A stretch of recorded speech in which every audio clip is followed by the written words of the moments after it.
जय गौ माता। जय गौ माता। किसान मित्रों, आज हम गुजरात के भरूच जिले के वागरा तहसील में वचनार गांव में आए हैं। हमारे साथ में फतेह सिंह गोहिल नाम के प्रगतिशील किसान हैं। उन्होंने यहाँ 25 बीघा ज़मीन के अंदर गौ कृपा अमृतम का प्रयोग किया है।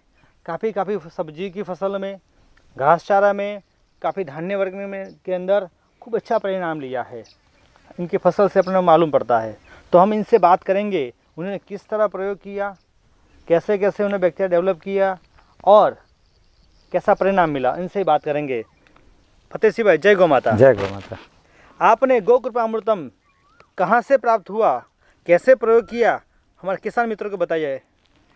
वैसे तो हम पहले केमिकल खेती करते थे। 5 साल से तय किया कि गाय के ऊपर खेती करनी है, इसलिए सब जगह पर हम ढूंढ रहे थे कि उसको किसी तरह से अच्छा बना सके। तो एक बात हमने मिली कि अहमदाबाद में बंसी गिर गौशाला में हमारे जो गोपाल भाई हैं वो हमें बैक्टीरिया दे रहे। तो उसकी एक शिविर थी भूज में, अंजार में। वहाँ मेरा लड़का गया था, वहाँ से एक बैक्टीरिया की बोतल लेके आया था। उसमें से हमने सोचा कि उसको देंगे, और गोपाल भाई का एक वीडियो हमने सुना और सुनकर हमने बनाया गौ कृपा अमृत। करीबन हम 6000 लीटर एक साथ में बनाते हैं और ड्रिप में वेंचुरी से पूरे खेत में हम दे देते हैं। अभी हमने 25 बीघा में गाय माता के लिए घास चारा बनाया है, बीच में कुछ जगह खाली है, वहाँ हमारे लिए साग भाजी बनाते हैं, और पूरे करीबन 22 बीघा ज़मीन में हमने 2000 पेड़ पौधे बोए हैं। उसमें आम्र का पेड़ है और ज़्यादा 86 प्रकार के आयुर्वेदिक और औषधीय पेड़ भी हैं और फ्रूट भी हैं अलग अलग प्रकार के। और सबको हमने ट्रीटमेंट दी है 2 साल से। बाद में हम इसी साल से ये गौ कृपा अमृत का हम यूज़ कर रहे हैं। यहाँ बना के ड्रिप में वेंचुरी से हम सबको दे देते हैं। करीबन 15-20 दिन में उसको कैसे कितना प्रमाण से देने का वो हमें इतना सारा मालूम नहीं था। फिर भी हम 15-20 दिन में 6000 लीटर गौ कृपा अमृत उनको दे देते थे। तो उससे बहुत अच्छा रिजल्ट हुआ। जैसे कि आम्र के पेड़ थे, उसकी बढ़ावा बढ़ गया। उन्हें बोने से करीबन हमें 11 महीना हुआ है। अभी इसी साल उसको फल आने के लिए मोर आ गया था, बहुत सुंदर आ गया था। तो उसको हमने निकाल दिया क्योंकि उसकी वृद्धि करनी है। तो इसी ढंग से सोच रहे, तो सभी वृक्ष में बहुत सारे वृद्धि आ रही है। ये जो घास चारा हम देख रहे हैं, हमारी ज़मीन थोड़ी सोलती है और यहाँ पानी भी सोलती है। मेरे खेत में पानी अभी करीबन जो इसको पानी दे रहा हूँ वो 2300 TDS वाला है। वो जैसे नहीं दे सकते हैं, तो जब देता था तब हर साल ये पीला पल जाता था। मगर इस साल हमने जो गौ कृपा अमृत का यूज़ किया तो उसकी हरियाली बढ़ गई है और हमें ऐसा लगता है कि अभी उसमें सुधार आएगा। और आज मालूम पड़ा कि उसको ज़्यादा से ज़्यादा देने में कोई दिक्कत नहीं आ रही है, मुश्किल ही नहीं आएगी। तो हम ज़्यादा देकर उसको ज़्यादा अच्छा बनाने की कोशिश करेंगे। बहुत सुंदर। किसान मित्रों, आज भारत के अंदर ऐसे काफ़ी विस्तार है, वहाँ पानी का TDS खूब ज़्यादा है। हमारे कच्छ के अंदर कुछ किसानों को भी ऐसा अनुभव हुआ, वहाँ TDS का प्रमाण खूब ज़्यादा था। फसल के अंदर जो पानी का उपयोग करते थे तो उसमें भी काफ़ी नुकसान होता था, काफ़ी परेशान थे। तो वहाँ से भी अच्छा जानकारी मिली और यहाँ भी जानकारी मिली कि TDS धीरे धीरे कम होता है। ये बहुत बड़ी बात है, नया नया हमको जानने को मिलता है। गौ कृपा अमृतम के प्रयोग के माध्यम से पानी का TDS भी कम होता है। अच्छा फतेह सिंह भाई, आपको विशेषतः क्या ध्यान में आई? आपने गौ कृपा अमृतम का प्रयोग किया, जैसे घास चारा में, वो घास चारा आपने तैयार किया, ऑर्गेनिक हुआ, बहुत बढ़िया गौ आधारित हुआ, वो गाय को खिलाया, उसके दूध में कोई फ़र्क आया हो, ऐसा कुछ हो, इनकी हेल्थ अच्छी बढ़ी हो, कोई फसल में सब्जियों में अच्छा स्वाद आया हो, ऐसा कुछ अनुभव आपके रहा? हम तो पहले ऐसे सोच के यहाँ आए थे, जैसे भरूच में मेरा भी 10-15 मकान पक्के हैं, मगर मुझे ऐसे सोच रही कि गाय के साथ हमें रहना है और गाय से खेती करनी है, मगर कैसे करनी वो समझ में नहीं आता था। और बीच में गोपाल भाई का ये गौ कृपा अमृत मिल गया तो उसे पूरी लिंक जुड़ गई कि हम कर सकते हैं और विश्वास भी बढ़ गया कि बहुत अच्छा कर सकते हैं। जब ये बनाते थे आम्र का पेड़ तारे, बहुत सारे लोग हमको बोलने के लिए आते थे कि खर्चा मत करो, ये नहीं होगा, मगर गौ कृपा अमृत लगाने से ये हो गया है। और ऐसा विश्वास हमें हो गया कि गाय से खेती हो सकती है और गाय की पूजा भी हो सकती है। हम तो यहाँ रहने का हमारा मुख्य उद्देश्य तो गाय के साथ हमें रहना है और गौ कृपा अमृत वाला घास हमें उसको खिलाना है।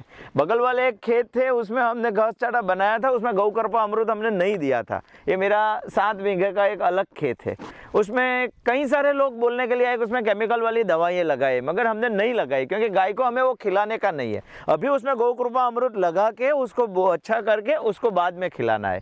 जैसे गाय को हम अच्छा खिलाएंगे तो गाय हमें अच्छा देगी। इसलिए गौ कृपा अमृत सिर्फ खेती के लिए नहीं है, गाय के लिए भी है।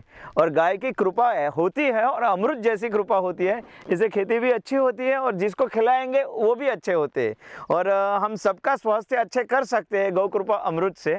इसका विश्वास हमें इससे ज़्यादा बढ़ गया है और आने वाले साल में हम इसका, आने वाले समय में हम इसका ज़्यादा उपयोग करेंगे और दूसरी बार इसको इससे भी अच्छा बना के मेहनत करेंगे इसके लिए। हम पहले हमारे यहाँ गौ कृपा अमृत का हम यूज़ नहीं करते थे, तभी मेरे 2 वेटरनरी डॉक्टर मित्र हैं, वो हर 15 दिन सप्ताह में यहाँ विज़िट लेते थे और गाय को बीमारी भी ज़्यादा आती है, जैसे गिर गाँव में उसके दूध निकालने आंचल की बीमारी ज़्यादा आती थी। मगर जब से हमने गाय को यहाँ ये पौष्टिक खाने का शुरू किया है, गौ कृपा अमृत को देने का शुरू किया है, तब से ये पौष्टिक आहार गाय ले रही है, उसका स्वास्थ्य भी अच्छा है। मुझे मालूम है तब से 3-4 महीने से कभी डॉक्टर को हमने बुलाया नहीं और गाय भी स्वास्थ्य से बहुत अच्छी है, कोई भी प्रॉब्लम नहीं आ रहा है और इसका दूध भी बढ़ गया है। जैसे पहले मेरी गौशाला में 18-17 लीटर दूध देते थे, अभी मेरी गौशाला में 25-26 लीटर दूध आ रहा है, इसलिए दूध बढ़ा है। ये मेरी शुरुआत है और दूध खाने से हमारा स्वास्थ्य भी अच्छा हो गया और ये गौ कृपा अमृत वाला खाना खाने से गाय का भी स्वास्थ्य अच्छा हो रहा है। मेरे पास अभी छोटे बड़े 25 गाय और नंदी मिला के हैं और ये बहुत अच्छा है। सब फैमिली के साथ हम रह रहे, सभी गाय का नाम है, हम उसको नाम से ही पुकारते हैं। बहुत सुंदर। किसान मित्रों, आज हम किसान को दुखी देखते हैं, किसान व्यथित है, दुखी है, ये सहायता वो सहायता, आंदोलन घर्षण में आता है।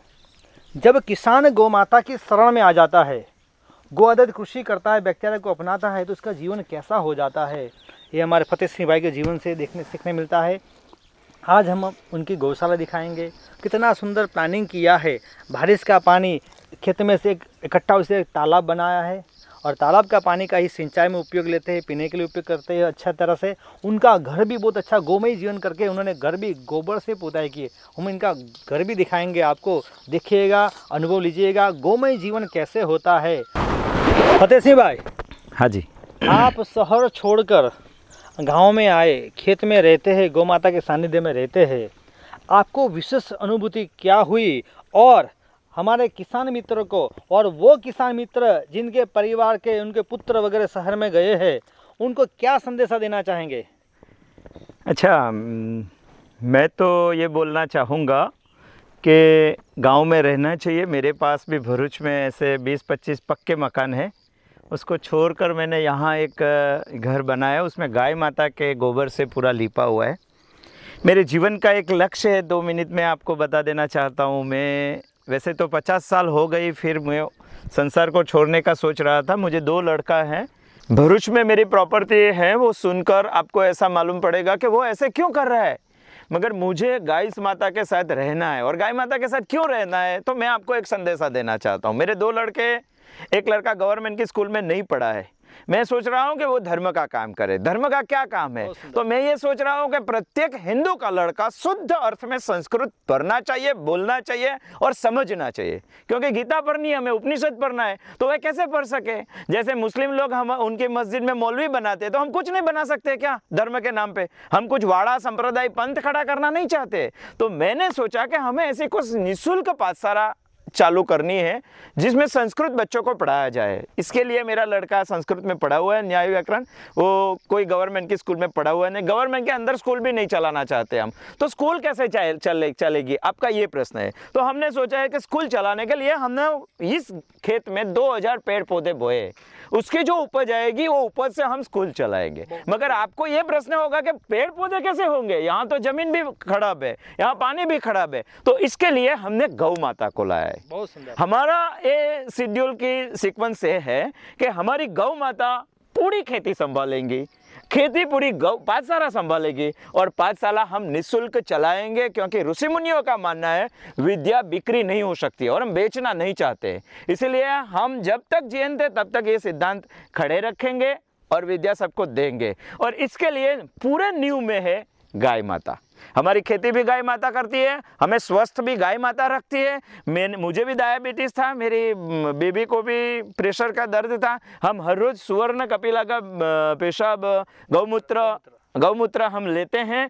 उसी तरह से मेरा भी लेवल आ गया है, उनका भी प्रेशर का लेवल आ गया है। उनके साथ रहने से सब कुछ हो गया है। लोग ऐसे कहते हैं, हमें गोपाल भाई के पास से तो ऐसा सुना है कि गाय जहाँ रहती है उसके 500 मीटर के एरिया में उसकी प्रभा रहती है, तो उसके साथ ही हम रहते हैं। हम गाय को माता समझते हैं और फैमिली मेंबर समझते हैं, उसी ढंग के उनके साथ हम रहते हैं। इसीलिए मेरी आपको एक प्रार्थना है कि सभी आदमी को एक देसी गाय रखनी चाहिए। मेरी ओर से आप सबको आज ये संदेश है कि भयमुक्त जीवन में से मुक्त होना है और रोग मुक्त बनना है, तो देसी गाय के अलावा कोई उपाय नहीं है। हम शहर छोड़ के यहाँ रहे हैं, गाय माता में से गौ कृपा अमृत बना के खेती में दे रहे हैं। उसका जो पंचगव्य है, दूध, घी, छाछ, दही, हम शुद्ध खा रहे हैं और खाकर हम स्वस्थ हो गए हैं। स्वस्थ हुए इतना नहीं है, गाय हमारे साथ है तो हमें आज पूरी दुनिया कोरोना से भयभीत है, हमें कुछ भय नहीं है। यहाँ कोरोना आ भी नहीं सकता है और आएगा तो हमें हो भी नहीं सकता है। सैनिटाइज करने की ज़रूरत नहीं है, क्योंकि गाय के गोबर से हमने पूरा घर सैनिटाइज किया है। इसीलिए हम इतने गाय के पास रहकर इतना स्वस्थ है, इतना संभले हुए हैं कि जैसे कृष्ण भगवान ने गाय रखी थी, ऋषियों ने गाय दी है, वैसे हम उनका मान के गाय के साथ हम रहे, माता बन के उनकी पूजा कर रहे हैं। इसलिए मेरी आप सबसे एक गुंजाइश है कि सब लोग एक देसी गाय घर में रखनी चाहिए और गाय से उत्पन्न हुआ खेती का खाद्य उसको खाना चाहिए, तो कैंसर जैसी बीमारी भी दूर हो सकती है। और कैंसर जैसी बीमारी, भयानक बीमारी दुनिया में से निकालने लिए एक ही उपाय है, गाय। पूरी दुनिया ऐसी समझ रही है कि गाय मात्र दूध के लिए है, ऐसा नहीं है। गाय से बहुत सारी चीज़ मिल रही है और दूध से भी कीमती चीज़ मिल रही है और उसका हम यूज़ कर रहे हैं। गाय का गोबर, गाय का गौमूत्र, गाय का दूध, गाय की छाछ, वो सब यूज़ करके हम ऐसे सोच रहे हैं। जैसे गौमूत्र भी हम यूज़ करते हैं, मेरे पास सुवर्ण कपिला भी है, कृष्ण कपिला भी है, और एक का दूध हम यूज़ करते हैं, एक का गौमूत्र हम यूज़ करते हैं, उसका पंचगव्य हम यूज़ करते हैं। इसीलिए मेरा डायबिटीज़ भी ख़त्म हो गया और मेरी बीवी का ब्लड प्रेशर का उसको रोग था और B12 का उसको प्रॉब्लम था। ये दोनों कई सालों तक हमने भरूच में रहकर दवाई ली है, मगर नहीं हुआ, हम थक गए। फिर भी ये गांव में आ गए, यहाँ जमीन लेकर गाय के साथ रहते हैं और गाय माता की कृपा से हम आज पूरे स्वस्थ हो गए। हम सबको बताना चाहते हैं कि आपको भी स्वस्थ होना है तो गाय माता के साथ रहिए और गाय के साथ रहकर गाय की जो दी हुई कुदरती अमूल्य भेंट है उसका जीवन में उपयोग कीजिए। जय गौ माता। भरूच जिले के वागरा तहसील का एक गांव है, उसका नाम है रियात। वही गांव का रहने वाला हूँ।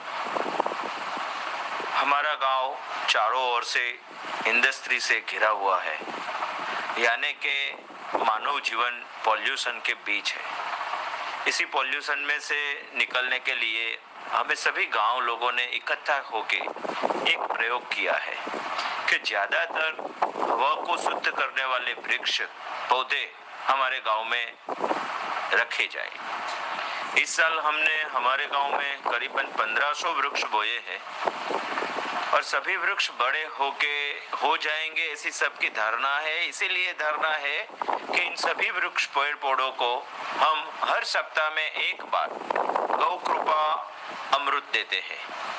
गांव में हम गौ कृपा अमृत बनाते हैं। जो 1500 पौधे बोए हैं उसकी जड़ों तक गौ कृपा अमृत पहुंच सके इसकी व्यवस्था भी की है। हमारी ग्राम पंचायत उसके लिए सपोर्ट कर रही है, सरपंच भी उसके लिए इंटरेस्ट ले रहा है। इसीलिए तालाब की चारों ओर, रास्ता की दोनों ओर, गांव में जहां जगह मिली, हमारे पास जहां परतर जगह है, गौचर जगह है, सभी जगह पे हमने वृक्ष बोए हैं। सभी वृक्ष को हम गौ कृपा अमृत दे रहे हैं। गौ कृपा अमृत देने से उस विकास अच्छा होता है। इसीलिए हमने ये तय किया है कि हर सप्ताह में सभी पेड़ पौधे को हम गौ कृपा अमृत देंगे।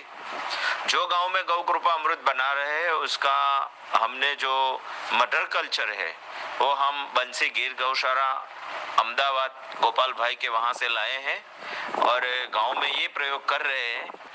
जय हिंद, जय गौ माता।